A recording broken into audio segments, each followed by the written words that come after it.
정치 권력의 중심에서도 거대한 지각 변동이 일어나고 있습니다. 미국 플로리다주에서는 도지사 후보가 최초로 암호화폐 후원금을 받겠다고 공식 선언했습니다. 이제 암호화폐를 지지하지 않는 정치인은 선거에서 살아남을 수 없는 시대가 되었습니다. 반대파 정치인들이 아무리 혁신을 가로막아도 결국 크립토는 미래의 유일한 대안입니다. 실제 온체인 데이터가 이를 증명합니다. 현재 XRP 네트워크에 유치된 토큰화된 실물 자산은 무려 40억 달러 규모를 돌파했습니다. 이는 전체 ETF 시장의 약 4배에 달하는 엄청난 규모입니다. 이 경이적인 성장세는 단순한 투기 세력이 아니라 진짜 초기 기관들의 채택이 어디서 일어나는지 보여줍니다. 자금의 대이동은 상장 지수펀드 시장에서도 적나라하게 드러나고 있습니다. 최근 블랙록의 비트코인 ETF인 IBIT에서는 일주일 만에 7억 7,300만 달러라는 천문학적인 자금이 유출되었습니다. 비트코인 ETF 전체적으로 5억 달러가 넘는 자금이 순식간에 빠져나간 반면 XRP와 솔라나 기반의 자산 상품들에는 오히려 신규 자금이 끊임없이 유입되었습니다. 비트코인에 몰렸던 기관의 거대 자본들이 이제 실제 유틸리티 자산으로 이동하기 시작한 것입니다. 세계 최대의 자산 운용사 블랙록 역시 이 흐름을 정확히 인지하고 있습니다. 그들이 아직 공식적으로 XRP 현물 ETF를 전면에 내세우지 않는 이유는 규제 눈치를 보기 때문이 아닙니다. 블랙록과 리플은 대중이 알지 못하는 훨씬 더 거대하고 본질적인 마쿠 프로젝트를 준비하고 있기 때문입니다. 그 증거로 비트와이즈의 XRP 펀드는 누적 순유입액 5억 달러 마일스톤을 가장 먼저 돌파했습니다. 이 펀드는 향후 XRP 가격이 조금이라도 브레이크아웃을 시작하는 순간 거래량이 파라볼릭하게 치솟으며 순식간에 10억 달러를 넘어서게 될 것입니다. 결국 기관용 투자 상품들이 시장의 유통 물량을 빠르게 흡수하면서 극심한 공급 부족, 즉 스케어시티를 유발하는 도화선이 될 것입니다. 전통 금융망의 낡은 배관을 바꾸기 위해 설계된 XRP는 이미 100개가 넘는 글로벌 대형은행들과 파트너십을 맺고 인프라를 다져왔습니다. 과거 2017년 말 메인스트림 미디어가 리플의 실시간 정산 기술을 대대적으로 보도했을 때 XRP는 단숨에 최고점을 향해 폭발했습니다. 이제 미디어가 다시 한번 XRP를 주목하기 시작할 때는 개인 투자자들에게 이미 너무 늦은 타이밍이 될 것입니다. 이러한 상황 속에서 최근 시장에서 ISO 관련 알트코인들이 다시 강하게 움직이고 있습니다. 이미 일부 종목들은 저점 대비 몇 배씩 상승하면서 새로운 메타로 주목받고 있는데요. 작년까지만 해도 시장을 이끌었던 건 AI 메타, RWA 메타, 밈코인 메타였습니다. 그리고 한동안은 솔라나 생태계, 디피인, 게임파이 같은 테마들이 순환매를 만들기도 했죠. 그런데 2026년에 들어오면서 트럼프 정부의 친암호화폐 정책 기대감이 커지고 미국 금융권과 결제 시스템 쪽에서 디지털 자산과 관련된 움직임이 계속 나오고 있습니다. 그 중에서도 시장이 다시 주목하고 있는 키워드가 바로 ISO 2002입니다. 이미 ISO 2002와 관련된 일부 알트코인들은 단기간에 큰 상승을 보여줬고 투자자들 사이에서는 다음 순환매가 어디로 갈 것이냐라는 관심이 커지고 있습니다. 그럼 도대체 ISO 2002가 무엇이길래 전 세계 금융권과 암호화폐 시장이 이렇게 주목하고 있는 걸까요? 쉽게 설명드리면 ISO 2002는 국제 송금과 결제 과정에서 사용하는 금융 메시지의 표준 규격이라고 볼 수 있습니다. 우리가 해외로 돈을 보낼 때 단순히 돈만 이동하는 게 아닙니다. 보내는 사람의 정보, 받는 사람의 정보, 은행 정보, 결제 목적, 처리 방식 등 수많은 금융 데이터가 함께 이동합니다. 문제는 지금까지 각 나라, 각 은행, 각 금융기관마다 이 데이터를 기록하고 주고받는 방식이 달랐다는 점입니다. 어떤 은행은 A라는 방식으로 정보를 처리하고 다른 은행은 B라는 방식으로 처리합니다. 그러다 보니 국제 송금 과정에서 중간 확인 절차가 많아지고 시간도 오래 걸리고 수수료도 비싸질 수밖에 없었습니다. 우리가 해외 송금을 하면 바로 도착하지 않고 며칠씩 걸리는 경우가 있는 이유도 바로 이런 구조적인 비효율 때문입니다. 그런데 ISO 2002가 자리 잡게 되면 전 세계 금융기관들이 공통된 금융 메시지 표준을 사용하게 됩니다. 쉽게 말해서 각자 다른 언어로 대화하던 은행들이 이제 하나의 공통 언어를 쓰게 되는 겁니다. 미국은행, 일본은행, 유럽은행, 한국은행이 서로 다른 시스템을 억지로 맞추는 게 아니라 같은 표준을 기반으로 데이터를 주고받게 되는 것이죠. 이렇게 되면 국제 결제와 송금은 훨씬 더 빠르고 정확하고 저렴해질 가능성이 커집니다. 바로 이 지점에서 블록체인과 암호화폐 프로젝트들이 주목을 받는 겁니다. 특히 리플 같은 프로젝트는 애초부터 국제 송금과 결제 시장을 겨냥해 만들어졌기 때문에 ISO 2002 흐름과 함께 자주 언급되고 있습니다. 실제로 여러 나라의 중앙은행과 대형 금융기관들은 이미 ISO 2002 전환을 진행하고 있거나 관련 시스템을 도입하고 있습니다. 한국금융권 역시 이 흐름에서 예외가 아닙니다. 결국 과거 국제송금 시장의 중심이 스위프트 같은 기존 시스템이었다면 앞으로는 ISO 2002를 기반으로 한 새로운 결제 표준이 점점 더 중요해질 수 있다는 겁니다. 그렇다면 이런 흐름에서 가장 먼저 떠올릴 수 있는 코인은 무엇일까요? 첫 번째는 당연히 리플, XRP입니다. ISO 관련 코인 이야기를 할 때 XRP를 빼놓고 말하기는 어렵습니다.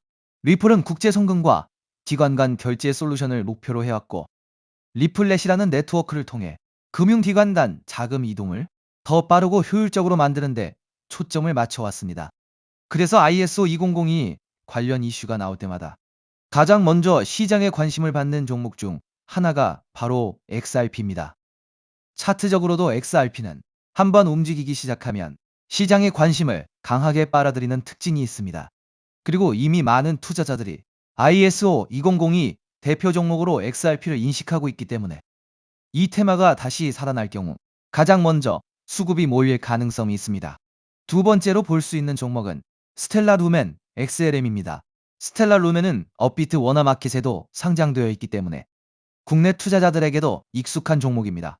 스텔라는 리플과 뿌리가 닿아 있는 프로젝트로도 잘 알려져 있습니다. 스텔라의 창립자인 제드 맥케일럽은 리플 공동 창립자 출신이기도 하죠.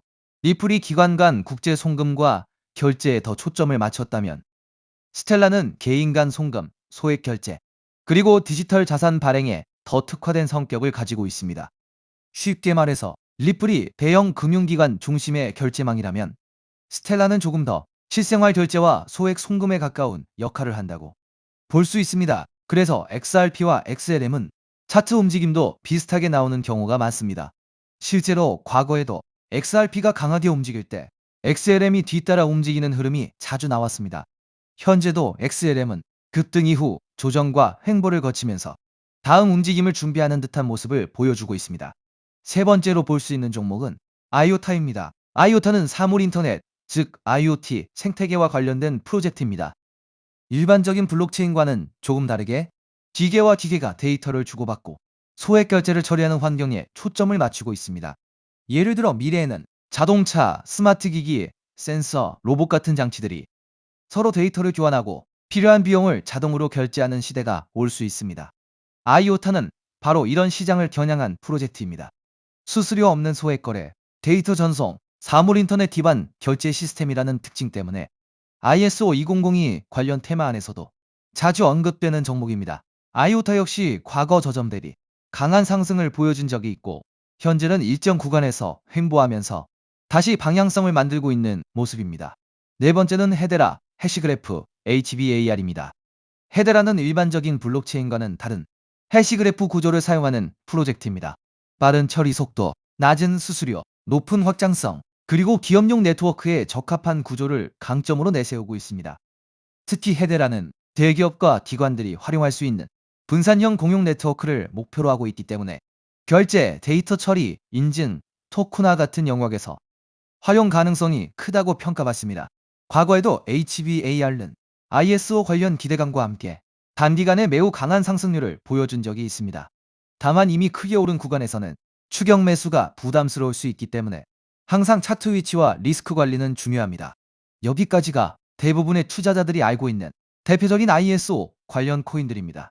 리플, 스텔라, 아이오타, 헤데라 이 종목들은 이미 시장에서 많이 알려져 있고 어느 정도 상승도 먼저 나온 상태입니다. 그런데 오늘 제가 더 집중해서 보고 있는 건 바로 마지막 히든 코인입니다. 이 코인은 단순히 송금만 담당하는 프로젝트가 아닙니다. 리플이 국제 송금을 담당하고 스텔라가 소액 결제에 특화되어 있고 헤드라가 빠른 합의 알고리즘과 기업용 네트워크를 담당한다면 오늘의 히든 코인은 이 서로 다른 네트워크들을 연결해주는 역할에 가깝습니다. 쉽게 말해 여러 블록체인과 금융 네트워크 사이에서 데이터와 자산이 이동할 수 있도록 돕는 연결 통로 역할을 하는 겁니다. 이게 왜 중요하냐면 앞으로의 금융 시스템은 하나의 코인이나 하나의 네트워크만으로 돌아가지 않을 가능성이 높기 때문입니다. 리플, 스텔라, 헤데라, 아이오타, 알고랜드 등 각각의 프로젝트가 맡는 역할이 다릅니다. 어떤 프로젝트는 송금에 강하고, 어떤 프로젝트는 소액 결제에 강하고, 어떤 프로젝트는 데이터 처리에 강하고, 어떤 프로젝트는 기업용 네트워크에 강합니다.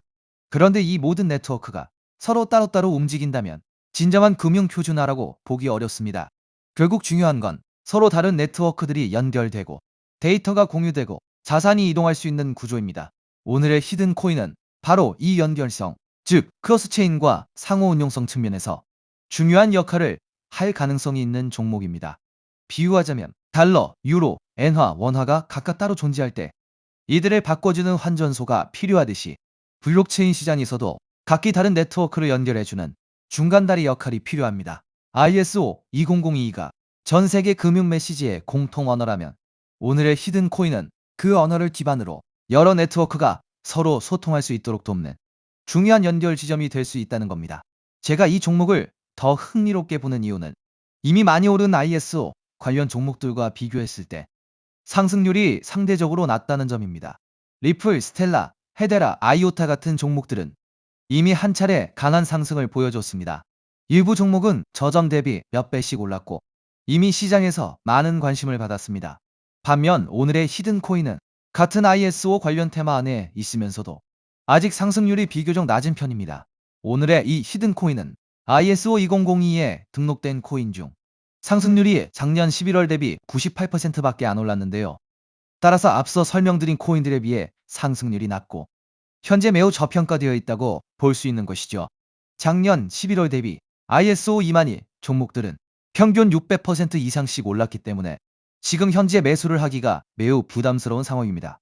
하지만 오늘의 히든 코인은 앞서 말씀드린 대로 98% 정도밖에 안 올랐기 때문에 다른 ISO 2002 코인들의 상승률과 비교해 보았을 때 앞으로 이 상승률의 차이인 500% 정도는 바로 상승할 여력이 있다고 볼 수 있겠습니다.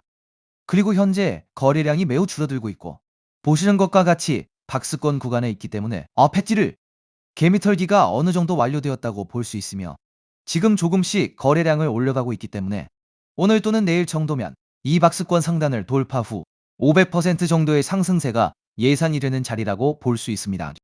항상 코인 시장은 변동성이 크고 테마가 살아나더라도 종목별로 움직임은 다르게 나올 수 있습니다. 하지만 지금처럼 ISO 2002 국제송금 결제 표준, 크로스체인, 상호 운용성 같은 키워드가 다시 시장에서 관심을 받는 구간이라면 이 히든 코인은 충분히 체크해 볼 만한 가치가 있다고 보고 있습니다. 특히 차트상으로도 거래량이 한동안 줄어들면서 박스권 안에서 에너지를 모으는 모습이 보이고 있고 이후 거래량이 다시 붙으면서 상단을 돌파하는 흐름이 나온다면 시장 관심이 빠르게 몰릴 가능성도 있습니다. 중요한 건 이미 크게 오른 종목을 뒤늦게 따라가는 것보다 아직 시장이 완전히 주목하기 전에 가능성 있는 종목을 미리 공부해 두는 것입니다. 그래서 오늘은 대부분의 사람들이 알고 있는 XRP, XLM, IOTA, HBAR가 아니라 그 뒤에 숨어있는 ISO 관련 핵심 히든 코인을 따로 정리해 드리려고 합니다. 이 코인은 국제 송금 시장에서 단순한 결제 역할을 넘어 여러 네트워크를 연결하고 데이터와 자산의 이동을 돕는 중요한 인프라 역할을 할 가능성이 있습니다. 그리고 개인적으로는 아직 시장에서 충분히 재평가받지 못한 구간이라고 보고 있습니다. 오늘 말씀드린 ISO 2002 핵심 히든 코인의 종목명이 궁금하신 분들은 영상 아래 더보기란에 있는 구글 폼 링크를 확인해 주세요.